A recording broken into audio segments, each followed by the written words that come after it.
लेकिन यह असली कहानी नहीं है। असली कहानी की शुरुआत कब से हुई, महाशिवरात्रि क्यों मनाई जाने लगी, इसकी शुरुआत की कहानी आज मैं आपको बताने जा रही हूँ। राधे राधे फ्रेंड्स, मैं हूँ मोनिका। क्या आपको पता है कि महाशिवरात्रि क्यों मनाई जाती है? रुकिए रुकिए, जो आपको पता है वह अधूरी कहानी है। तो आपको सिर्फ यह पता है कि महाशिवरात्रि के दिन भगवान भोलेनाथ और माता पार्वती का विवाह हुआ था, लेकिन यह असली कहानी नहीं है।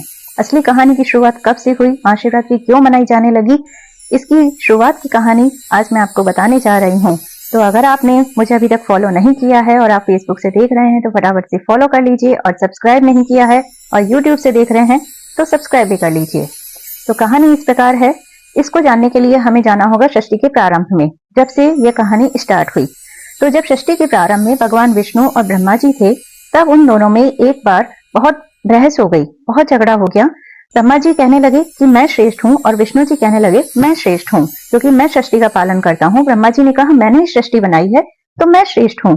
लेकिन दोनों का झगड़ा खत्म ही नहीं होने का नाम ले रहा था, और उसकी वजह से पूरी सृष्टि में तबाही मचने लगी।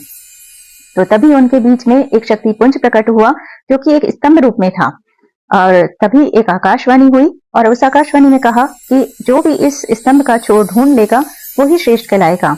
तो ब्रह्मा जी ऊपर की तरफ गए और विष्णु जी नीचे की तरफ गए। तो ब्रह्मा जी और विष्णु जी दोनों को ही छोर नहीं मिल रहा था। तो विष्णु जी ने तो हार स्वीकार कर ली और शिव जी को उन्होंने नमन कर दिया। लेकिन ब्रह्मा जी अहंकार से चूर थे, उन्होंने झूठ का सहारा लिया और एक छल किया।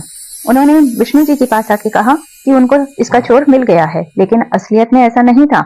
उन्होंने इस बात को प्रूफ करने के लिए उन्होंने केतकी के फूल को और गाय माता को अपना गवाह बनाया, और केतकी के फूल से और गाय माता से दोनों से उन्होंने झूठ बुलवाया कि उन्हें इस स्तंभ का छोर मिल गया है।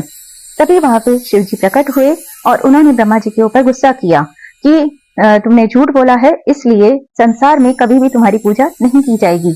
तो इसलिए ब्रह्मा जी की आज तक कहीं भी पूजा नहीं की जाती है। और उन्होंने केतकी के फूल और गाय माता को भी श्राप दिया।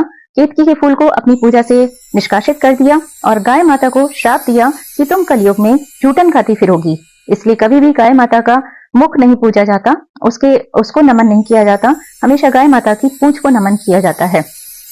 दूसरी बात, विष्णु जी जब भगवान विष्णु के पास भगवान भोलेनाथ पहुंचे तो उनको उन्होंने आशीर्वाद दिया कि तुमने सत्य का सहारा लिया है, इसलिए लोग तुम्हें सत्यनारायण के रूप में पूजा करेंगे। फिर उस शक्तिपुंज को उन्होंने एक शिवलिंग के रूप में वहीं पे स्थापित किया, और वो शिवलिंग आज काशी विश्वनाथ के नाम से मतलब पूजा जाता है, और उस काशी विश्वनाथ का कभी भी अंत नहीं हो सकता। और वो जो तिथि थी, उस दिन तिथि थी फागुन मास की कृष्ण पक्ष की चतुर्दशी, जो कि महाशिवरात्रि के रूप में पूजी गई। तो भक्तों, यही एक कहानी